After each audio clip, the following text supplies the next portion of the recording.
Hi friends, இது Sandhya healthy cooking channel. இன்றைக்கி இந்த வீடியோவில் நம்ம புதன்கிழமை அன்னைக்கு காலையிலேருந்து நைட் வரைக்கும் நம்மளோட வேலைகள் எப்படி இருந்து அப்படிங்கிறது தான் பார்க்க போகிறோம். இன்றைக்கி ஃபுல் டைமே பார்த்திங்கன்னா எனக்கு கிச்சனில் தான் போச்சு அப்படின்னு சொல்லலாம். ஏன்னா 2 நாளாக டெய்லரிங் வேலை சுத்தமாக எதுவுமே பண்ணலை.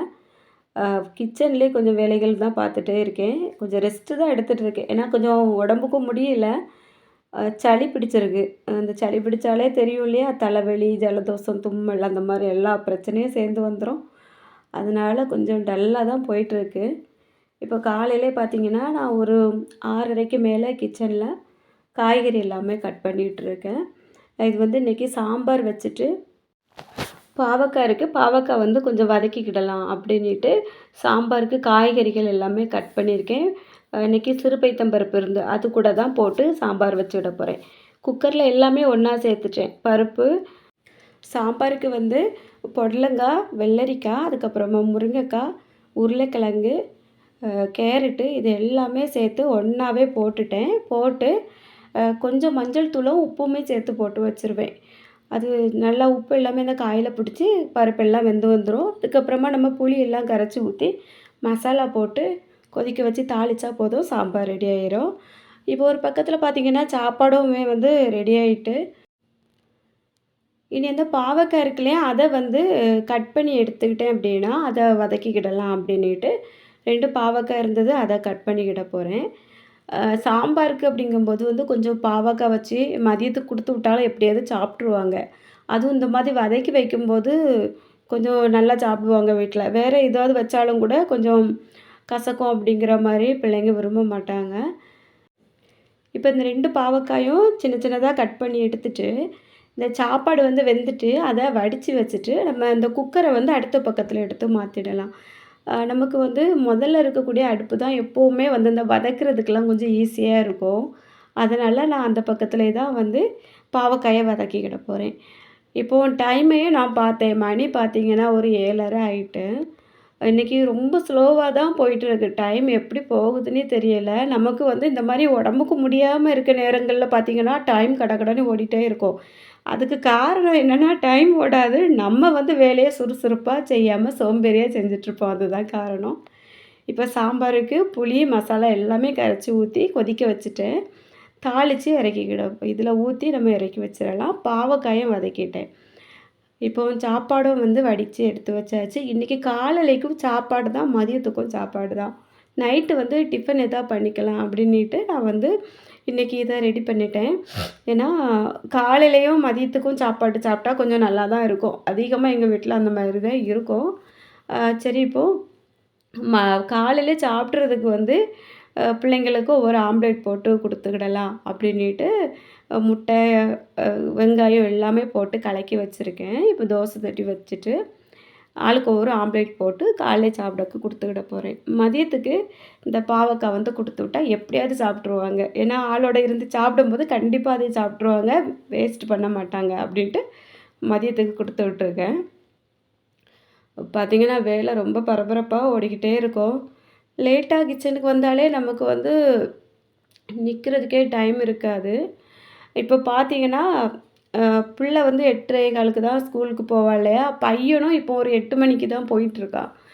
முன்னாடி கொஞ்சம் சீக்கிரமாக போயிட்டுருந்தான். பஸ் ரொம்ப சுற்றி சுற்றி போகுது அப்படிங்கிறதுனால அவன் டைம் இப்போ கொஞ்சம் மாற்றிருக்கான்.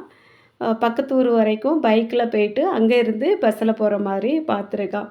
அது கொஞ்சம் எனக்கு கொஞ்சம் ஈஸியாக இருக்குது. ஏன்னா கொஞ்சம் லேட்டாக சமையல் பண்ணாலும் பிரச்சனை இல்லை. அப்படி இல்லைன்னா காலையிலே ரொம்ப சீக்கிரமாக எந்திரிச்சு சமையல் பண்ண வேண்டியது இருக்குது. அதனால் இப்போது அவனுக்கு நான் இப்போ தான் சாப்பாடு எடுத்து வச்சிட்ருக்கேன். மணி கரெக்டாக 8 மணி ஆகுது. சாப்பாடு அந்த பாவக்காய் வதக்கியிருந்தேன் இல்லையா, அதுவும் எடுத்து டிஃபன் பாக்ஸுக்குள்ளே வச்சுட்டு, குழம்பு தனியாக ஒரு டப்பாயில் ஊற்றி அதை நல்லா சிப்லாக் கவரில் போட்டு கொடுத்து விட்டுருவேன். அந்த குழம்பெல்லாம் லீக் ஆகாமல் இருக்கும். இன்றைக்கி பார்த்திங்கன்னா சின்ன பிள்ளைக்கு சாப்பாடு கொடுத்து விடலை. ஏன்னா அவளுக்கு கொஞ்சம் காய்ச்சல் அடிச்சுட்டே இருக்குது. நைட்டே இருந்தே லேசாக காய்ச்சல் இருக்குது. நான் கொஞ்சம் மருந்தெல்லாம் கொடுத்துருக்கேன். இப்போது அவளுக்கு எக்ஸாம் நடந்துகிட்ருக்கு. அதனால் எக்ஸாம் எப்படியாவது எழுதிட்டு வா, நான் மதியம் உன்னை கூப்பிட்டுக்கிடியேன் அப்படின்ட்டு சொல்லிட்டேன். அதனால் அவளுக்கு சாப்பாடு டிஃபனில் எடுத்து வைக்கலை. இப்போ சாப்பிட்றதுக்கு வந்து அவங்க 2 பேருக்கும் எடுத்து குடுத்துட்டு, நான் வந்து வேலைகள பார்க்க வேண்டியது தான். அ நம்ம வந்து நம்மளுக்கு கொஞ்சம் உடம்புக்கு ஒரு மாதிரி இருக்க நேரத்தில யாராவது உதவி பண்ணுவாங்க அப்படின்னு நெனச்சா, அந்த நேரம் வீட்ல இருக்கவங்களுக்கும் யாருக்காவது முடியாம ஆகும் பாருங்க. அப்போ நமக்கு இன்னுமே வேலை அதிகமா தான் ஆகும். அந்த மாரி தான் இன்னைக்கு நாள் ஃபுல்லாவே எனக்கு இருந்தது. இப்ப 2 பேருக்கும் சாப்பாடு வந்து எடுத்து குடுத்துட்டேன். அவங்க சாப்பிட்டுட்டு கெளம்பிட்டுருக்காங்க. நான் வந்து இந்த டைம்ல இப்போ உடம்புக்கு நல்லா இருந்ததுன்னா என்ன பண்ணுவேன்? அவங்கள கிளப்பி விட்ட உடனே இந்த பாத்திரம் எல்லாம் கழுவி முடிச்சுருவேன். ஆனா, இன்னைக்கு பார்த்தீங்கன்னா, ரொம்பவே ஒரு சோம்பேறித்தனமா இருந்து, எனக்கு இருமல் வேற எடுத்துட்டே இருக்கு. இருமல் எடுத்துட்டு இருக்குது, தும்மல் அந்த மாரி எல்லாம் இருக்குது. ஆனா, காய்ச்சல் இல்ல. பயங்கரமா உடம்பெல்லாம் வலி. ஆனா, என்ன வலி இருந்தாலும் நம்ம வேலைகள நம்ம செஞ்சு தான் ஆகணும். நமக்குன்னு யாரும் வந்து செஞ்சு குடுக்க மாட்டாங்க. அதனால நானும் அப்படியே சகிச்சுக்கிட்டு காலையில இவ்வளோ வேலையும் பார்த்தாச்சு. பார்த்து பிள்ளைங்கள அனுப்புனதுக்கு அப்புறமா நான் என்ன பண்ணேன், சாப்பிட்டுட்டேன் உடனே. சாப்பிட்டுட்டு அ கொஞ்சம் வந்து மருந்து இருமலுக்கு சிரப்பு வாங்கி வச்சிருந்தேன். அத வந்து குடிச்சிட்டு, நான் வந்து என்ன பண்ணேன்னா, நம்ம டெய்லரிங் சேனல்ல உள்ள வீடியோ வந்து எடிட் பண்ணாமயே இருந்தது. சரி சும்மா இருக்க நேரத்துக்கு இதையாவது எடிட் பண்ணுவோம். எடிட் பண்ணிட்டு அதுக்கப்புறமா நம்ம வந்து பாத்திரம்லாம் கழுவுவோம் அப்டின்ட்டு போய் உட்காந்துட்டேன். ஒருவேளை நின்னுட்டே இந்த பாத்திரத்தெல்லாம் கழுவிட்டு போய் உட்காந்துருந்தேன் அப்டின்னா, இன்னைக்கு இந்த பாத்திரம் காலையிலே கழுவப்பட்டுருக்கும். ஒரு மாதிரி தான் இருந்தது இன்னைக்கு. எப்டின்னா, அத போய் உட்காந்து நான் அந்த வீடியோஸ் வந்து எடிட் பண்ணி அப்லோட் எல்லாமே குடுத்துட்டு, அதுக்கப்புறம் உட்காந்துருந்தேன். எனக்கு இந்த மருந்து குடிச்சிருந்தேன் இல்லையா? குடிச்சது எனக்கு பயங்கரமா தூக்கம். இருக்கவே முடியாது. கண்ண கெட்டிக்கிட்டு ஒரு மாரி வந்துட்டே இருந்தது. இந்த வீடியோ கஷ்டப்பட்டு தான் எடிட் பண்ணி நான் வந்து வச்சிருந்தேன். எடிட் பண்ணி வச்சுட்டு, ஆம் நம்ம சேனல்ல அப்லோட் குடுக்கல. சேவ் குடுத்து வச்சுட்டு, என் பாட்டுக்கு போய் பாய போட்டு படுத்துட்டேன். படுத்துட்டு நல்லா ரெஸ்ட் எடுத்தேன். அதுக்கப்புறம் பார்த்தீங்கன்னா, ஒரு 12:15க்கு தானா வந்து எனக்கு ஞாபகம் வருது. பிள்ளைய கூப்பிட வாரேன்னு சொல்லியிருந்தோமே! நம்ம வந்து இப்படியே படுத்துருக்கோமே! அப்படின்னுட்டு, மறுபடியும் அவள கூப்பிடுறதுக்காக எந்திரிச்சு முகத்த கழுவி, தலைய சீவி கிளம்பி போயாச்சு. நல்லா வெயில் அடிச்சுட்டு தான் இருந்தது. போயி ஸ்கூல் வரைக்கும் நடந்து போய் அவள கூட்டிட்டு வந்து, அதுக்கப்புறமா நானும் என் மகளும் சேர்ந்து இருந்து சாப்பிட்டோம் மதியம். சாப்பிட்டுட்டு மறுபடியும் கொஞ்ச நேரம் ரெஸ்ட் எடுத்தோம். இன்னைக்கு வந்து அ காலையிலேருந்தே பாருங்க வீடு மட்டும் தூத்து விட்டுருக்கேன். பாத்திரம் கழுவாமயே இருக்குது. எவ்வளோ பாத்திரம் அப்படியே மலை போல குமிஞ்சிட்டு, இப்போ ஒரு வேலைய பார்த்தா ஒரு வேலை பெண்டிங் ஆகுது பாருங்க. இப்போ நம்ம உடம்புக்கு நல்லா இருந்ததுன்னா, கடகடன்னு எல்லா வேலையும் நடந்துட்டே இருக்கும். ஆனா, என்னைக்காவது ஒரு நாள் நமக்கு இந்த மாரி ஒரு சிக்கல்ல வந்து நிக்கும். நல்ல வேளை இன்னைக்கு நம்மள யாருமே வீட்டுக்கு தேடி வரையல அப்படிங்கிற மாரி எனக்கு தோணிட்டு இருந்தது. ஏன்னா, இந்த மாரி டைம்ல தான் யாராவது வருவாங்க. ஐய! இந்த பொம்பள வீடு இப்படி போட்டிருக்கு அப்படின்ட்டு நினைக்கிற மாதிரி இருக்கும். இப்போ வந்து நானும் மகளும் மதியம் சாப்பிட்டுட்டு இருக்கோம். சாப்பிட்டுட்டு அந்த இடத்துலயே கொஞ்ச நேரம் உட்காந்து ரெஸ்ட் எடுத்தாச்சு. அவ வந்து தூங்க ஆரம்பிச்சுட்டா.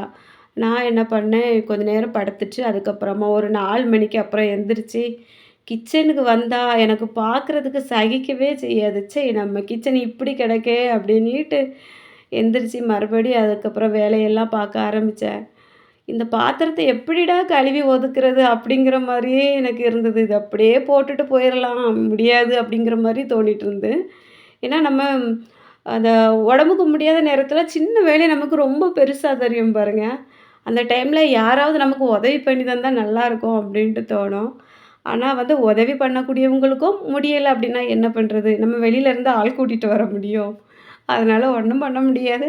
நம்ம பாட்டுக்கு கொஞ்ச நேரம் சகிச்சுக்கிட்டே வேலைய பார்க்க வேண்டியது தான் அப்படின்னிட்டு, இப்ப பார்த்தீங்கன்னா, இந்த அளவுக்கு சோறு வந்து பானையில மிச்சம் இருந்தது. சாம்பார் வந்து மதியம் சாப்பிட்டுட்டே கொஞ்சம் மிச்சம் இருந்தது. அத எடுத்து ஃப்ரிட்ஜில வச்சுட்டேன். ஏன்னா நைட்டுக்கு பார்த்துக்கலாம் அப்படின்னிட்டு. இப்போ இந்த சாப்பாடு பாத்திரம் எல்லாமே நான் கிளீன் பண்ண போறேன். எனக்கு இத பார்க்கும்போதே வெறுப்பா தான் இருந்தது. கடவுளே! இப்படி இருக்கே! அப்படின்னிட்டு. காலையிலேயே இத முடிச்சுட்டு ரெஸ்ட் எடுத்திருந்தா கொஞ்சம் நிம்மதியா இருந்திருக்குமே! அப்படிங்கிற மாரி தோணுச்சு.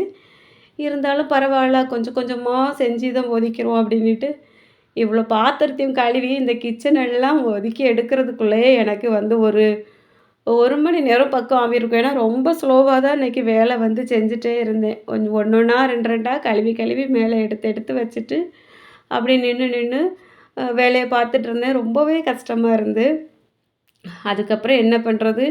நைட்டுக்கு சாப்பாடு பண்ணணும். பிள்ளை வேற அப்படி காய்ச்சல்ல படுத்துருக்கா. அவளுக்கு வந்து அதுக்கப்புறம் நம்ம அந்த கிச்சன் எல்லாம் கிளீன் பண்ணி ஒதுக்குனா தான், ஏதாவது பண்ணி குடுக்க முடியும் அப்படிங்கிறதுனால, இதெல்லாம் ஒதுக்கி ஓரளவுக்கு முடிச்சுட்டேங்க. அப்பா ஒரு மலை மாதிரி இருந்து பாருங்க இந்த வேலை செய்றதுக்குள்ள.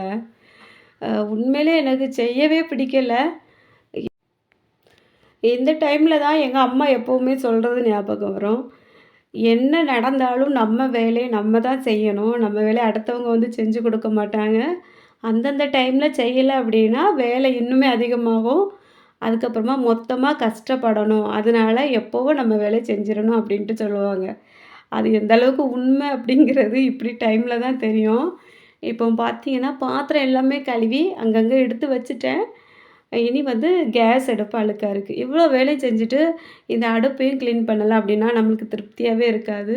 அதனால கேஸ் அடுப்பையும் நல்லா தேய்ச்சி, தண்ணியெல்லாம் ஊத்தி கிளீன் பண்ணி, அதுக்கப்புறம் இந்த சுவத்துல பார்த்தீங்கன்னா, டைல்ஸ்லலாம் கொஞ்சம் அழுக்கு இருந்தது. அதையும் லைட்டா தேய்ச்சி விட்டுட்டு, தண்ணி ஊத்தி கிளீன் பண்ணி, அப்பாடா! அப்படிங்கிற மாதிரி இருக்கும் பாருங்க. இதெல்லாம் கிளீன் பண்ணி முடிச்சதுக்கப்புறம், அ இதுதான் நம்ம கிச்சன் எப்படி இருக்கு? அப்படிங்கிற மாரி மனசுக்கு ஒரு சந்தோஷம் வரும். இதே போல எப்பவும் இருந்தா நல்லா தான் இருக்கும். ஆனா, நம்ம அந்த மாரி மெயின்டெயின் பண்றது ரொம்ப கஷ்டமா தான் இருக்குது. இது மட்டும் இல்லங்க. இனி இதுக்கு மேல இருக்குது பாருங்க வேலை அப்படிங்கிறது மாதிரி இன்னைக்கு வேலை வந்துகிட்டே இருந்தது. இப்போ இந்த கிச்சன் எல்லாம் கிளீன் பண்ணி முடிச்சதுக்கப்புறம், ஒரு வழியா நம்ம முகமெல்லாம் கழுவி கொஞ்சம் ஃப்ரெஷ் ஆவிட்டு ஒரு பக்கத்துல போய் உட்காந்தாச்சு. அதுக்கப்புறம் வந்து தூங்கிட்டு இருந்த பிள்ளை வந்து எந்திரிச்சுட்டா. சரி இனி அவளுக்கு ஒரு சுக்கு காப்பி போட்டு குடுத்துருவோம் அப்படின்னிட்டு, மறுபடியும் அடுப்புல இருந்த ஈரத்தெல்லாம் நல்லா தொடச்சி எடுத்துட்டு, சுக்கு காப்பி வந்து போட ஆரம்பிச்சுட்டேன். இப்போ பார்த்தீங்கன்னா 2, 3 நாளாவே எங்க வீட்ல ஒரே சுக்கு காப்பியா தான் இருக்கு. ஏன்னா சளி பிடிச்சிட்டாலே இந்த வேலையா தான் இருக்கும். நான் வந்து சுக்கு கொஞ்சம் அ மல்லி இருக்குது இல்லையா? அந்த மல்லி, அதுக்கப்புறம் ஏலக்காய், அதுக்கப்புறம் மிளகு இதெல்லாம் சேர்த்து கொஞ்சம் இடிச்சு எடுத்து வச்சுக்கிடுவேன். நம்மளுக்கு கொஞ்சம் காப்பி போடணும் அப்படிங்கிற டைம்ல கொஞ்சம் வெறுங்காப்பி இல்லைன்னா டீ தூள் ஏதாவது போட்டாவது, அதில வந்து இந்த 1 ஸ்பூன் அளவுக்கு இந்த இடிச்சு வச்சிருக்கோம் இல்லையா? அந்த பொடிய எடுத்து போட்டு கொதிச்ச வச்சு, அதுக்கப்புறம் சீனி இல்லைன்னா நாட்டு சர்க்கரை ஏதாவது போட்டு அத வந்து குடிச்சிருவேன். அப்போ கொஞ்சம் இந்த தொண்டைக்கு எல்லாம் நல்லாயிருக்கும். நமக்கு கரகரன்னு இருக்கும்ல, தொண்டை பேச முடியாம அந்த டைம்ல அது குடிக்கும்போது கொஞ்சம் நல்லாயிருக்கும். அதனால இப்போ வந்து பார்த்தீங்கன்னா, சுக்கு காப்பிக்கு வந்து தண்ணி எடுத்து வச்சுட்டேன் இந்த பக்கம் அடுப்புல. இப்போ இதில கொஞ்சம் காப்பி தூள் வந்து சேர்த்துட போறேன். வெறும் காப்பி தூள் தான் இது. அதுக்கப்புறமா இதில அந்த இடிச்சு வச்ச மசாலா இருக்கு இல்லையா? அந்த மல்லி, சுக்கு, ஏலக்காய், கொஞ்சம் மிளகுத்தூள் இது எல்லாம் சேர்த்து இதில வந்து சேர்த்தாச்சு. இது வந்து நல்லா கொதிச்சு, கொஞ்ச நேரம் சிம்ல வச்சு கொதிக்க வச்சோம் அப்படின்னா, சீனி ஏதாவது போட்டு குடிக்கிறதுக்கு நல்லாயிருக்கும். கொஞ்சம் நமக்கு ஜலதோஷம்லாம் இருக்கிற டைம்ல தலைவலி எல்லாம் குறையும். இந்த பக்கம் பார்த்தீங்கன்னா, ஒரு பாத்திரத்தில குடிக்கிறதுக்காக தண்ணீல கொஞ்சம் 5, 6 கிராம்பு போட்டு வச்சிருக்கேன். அது வந்து ஒரு கொதி வந்ததும், அத எடுத்து வச்சுட்டு நம்ம வந்து கொஞ்சம் வெது வெதுப்பா இருக்கும்போது குடிச்சோம் அப்டின்னா, அந்த தொண்டை வந்து கொஞ்சம் நல்லாயிருக்கும். கரகரன்னு இல்லாம அதுக்காக. இப்போ மறுபடியும் காஃபி குடிச்சு, வெந்நீ குடிச்சு, அந்த பாத்திரங்கள் எல்லாம் கழுவி, இது எடுத்து ஒதுக்கியாச்சு. இப்போ பாருங்க அடுத்த வேல. இது வந்து ஆவி பிடிக்கிறதுக்காக வேப்பில, முருங்கை இல, ஓமவல்லி இல, துளசி, அதுக்கப்புறமா சுக்கு, கொஞ்சம் மிளகு, கிராம்பு, மஞ்சள் தூளு, உப்பு எல்லாம் போட்டு இந்த இட்லி பாத்திரத்தில வந்து தண்ணி நெறைய ஊத்தி வச்சிருக்கேன் கொதிக்கிறதுக்கு. இத வந்து நல்லா கொதி வந்ததும் எடுத்து பிள்ளைக்கு ஆவி பிடிக்கக்கு குடுக்கணும். அ வந்து இந்த மாரி உடம்புக்கு முடியாத நேரத்தில கொஞ்சம் மருந்து எடுத்துக்கிட்டு ஆவி பிடிச்சோம் அப்டின்னா, சீக்கிரமா கொறைஞ்சிரும். இப்போ வந்து இந்த பக்கத்தில நான் வந்து கொஞ்சம் சிறுபயிர வறுத்துருக்கேன். ஒரு 1/2 டம்ளர் இருக்கும். அந்த அளவுக்கு சிறுபயிறு வந்து வறுத்து, அத வந்து கொஞ்சம் தண்ணி ஊத்தி கழுவிட்டு, அது கூட ஒரு 3/4 டம்ளர் அளவுக்கு அரிசியும் போட்டு, கழுவி நம்ம வந்து அ ஒரு 1 கப்புக்கு ஒரு 3 கப் அளவுக்கு தண்ணி விட்டு குக்கர்ல வச்சோம் அப்டின்னா, நல்லா வெந்து வந்துரும். அது கூட ஒரு 10 பல்லு போல பூண்டும் உரிச்சு போட்டிருக்கேன். கொஞ்சம் உப்பும் போட்டு, அந்த கேஸ ஆன் பண்ணி வச்சு, விசில் போட்டு வச்சுவிட போறேன். அவ்வளோதான். இது வந்து ஒரு 5, 6 விசில் வந்தது அப்டின்னா, இந்த கஞ்சி வந்து ரெடி ஆயிரும். நைட்டுக்கு வந்து எனக்கும் என் மகளுக்கும் கஞ்சி வந்து வச்சு குடிச்சிடலாம் அப்டின்ட்டு கொஞ்சமா வச்சிருக்கேன். இன்னொரு பக்கத்தில சப்பாத்திக்கு கொஞ்சம் மாவு வந்து பெசஞ்சு வச்சிருக்கேன். பையனுக்கு வந்து அந்த சாம்பார் இருக்கு இல்லையா? அதில அவனுக்கு சப்பாத்தி போட்டு குடுக்கலாம் அப்டின்னிட்டு சப்பாத்திக்கும் மாவு பெசஞ்சு வச்சுட்டேன். இப்போ அவளுக்கு வந்து ஆவி பிடிக்கிறதுக்கு எல்லாம் எடுத்து கொண்டு குடுத்தாச்சு. இந்த பிள்ளைங்கள ஆவி பிடிக்க வைக்கிறதுக்குள்ளே பெரிய கஷ்டம். தலைக்கு மேல வளர்ந்தாலும் சின்ன குழந்தையா தான் இன்னுமே இருக்காங்க. எத சொல்லிக் குடுத்தாலும் அதே மாரி செய்றதே இல்ல. கிட்டயே இருந்து இருந்து கவனிக்கிற மாதிரி இருக்குது. "நீ நல்லா ஆவி பிடிச்சா தான் சரியாகும்" அப்படின்னுட்டு சொல்லி, போர்வையெல்லாம் எடுத்து போட்டு மூடி குடுத்துட்டு வந்தாச்சு. அவ 1 நிமிஷம் போதுமா, 2 நிமிஷம் போதுமான்னு கேட்டுட்டே இருக்கா. நான் 5 நிமிஷம் இருந்து எப்படியே பிடிக்கணும் அப்படின்னு சொல்லி போட்டுட்டு வந்தாச்சு. இப்ப அடுத்த வேலைய பாருங்க. குக்கர் விசில் வந்ததுக்கப்புறமா, இந்த கஞ்சிக்கு வந்து கொஞ்சம் துவையல் அரைக்கணும். தேங்காயும், பொட்டுக்கடலை, அது கூட மிளகாய், அ வெல்லக்கூடு, உப்பு, கறிவேப்பிலை எல்லாம் சேர்த்து கொஞ்சமா துவையலும் அரைச்சுக்கிட போறேன். அதுக்கப்புறமா பழைய சாம்பார் வந்து ஃப்ரிட்ஜில இருந்தது. அத எடுத்து ஒரு பக்கம் அடுப்புல சூடு பண்ணி வச்சுட்டேன். சப்பாத்தி மாவு பெசஞ்சு வச்சிருந்தேன் இல்லையா, அதையும் லைட்டா எடுத்து உருட்டி வச்சுட்டேன். இனி வந்து நம்ம இந்த கஞ்சி ரெடி ஆவுனதும் சப்பாத்தியும் போடணும். அவ்வளோதான். இவ்வளோதான் வேலை அப்படிங்கிற மாதிரி இருக்கு. ஆனா, எனக்கு என்னவோ இன்னைக்கு நெறைய வேலை செஞ்ச மாரியே தோணிட்டு இருந்தது.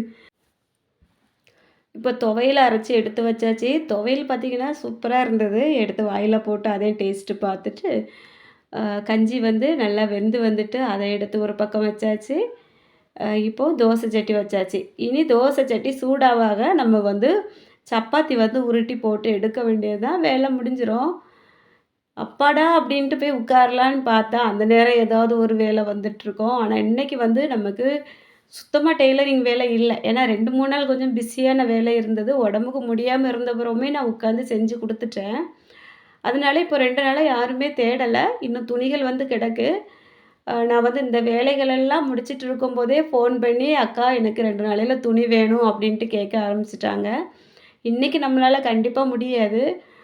நாளைக்கு இருந்து எப்படியாவது கொஞ்சம் டெய்லரிங் வேலைய ஆரம்பிக்கணும். ஏன்னா 2 நாள் ரெஸ்ட் எடுத்தா நமக்கு இன்னும் அதில 2 நாள் வந்து அதிகமா கஷ்டப்பட வேண்டியது இருக்கும். அப்படின்ட்டு கொஞ்சம் யோசனையில இருக்கேன். நாளைக்கு எப்படி போகுது அப்படிங்கிறத நாளைக்கு பார்க்கலாம். இப்போ பார்த்தீங்கன்னா, பயிறு கஞ்சி வந்து ரெடி ஆயிட்டு, அ உடம்புக்கு முடியாத நேரத்தில இந்த மாரி பயிர் வந்து கொஞ்சம் வறுத்து நம்ம கஞ்சி வச்சு குடிச்சோம் அப்படின்னா, ரொம்பவே நல்லா டேஸ்ட்டா இருக்கும். இதுக்கு வந்து தேங்காய் துவையல் வந்து ரொம்ப அட்டகாசமா இருக்குங்க. இன்னைக்கு நான் 2 பேரும் நல்லா வயித்துக்கு கஞ்சி எல்லாம் குடிச்சாச்சு. இனி வந்து நைட் வந்து கொஞ்சம் மருந்து எடுத்துட்டு நம்ம நல்லா தூங்குனோம் அப்படின்னா சரியாகிரும். இன்னைக்கு நாள் இப்படி தாங்க போச்சுது. அடுத்த நாள் எப்படி இருக்கு அப்படிங்கிறத அடுத்த நாள் பார்க்கலாம். இன்னைக்கு இந்த வீடியோ உங்களுக்கு பிடிச்சிருக்கும் அப்படின்னு நினைக்கிறேன். பிடிச்சிருந்தா எப்படி இருந்ததுன்னு சொல்லுங்க. மறக்காம ஒரு லைக் குடுத்துருங்க. நம்ம சேனல சப்ஸ்கிரைப் பண்ணிட்டு பக்கத்துல இருக்க பெல் பட்டனையும் ஆன் பண்ணிருங்க. இதுவரைக்கும் இந்த வீடியோ பொறுமையா பார்த்த எல்லாருக்கும் ரொம்ப ரொம்ப நன்றி. வணக்கம்.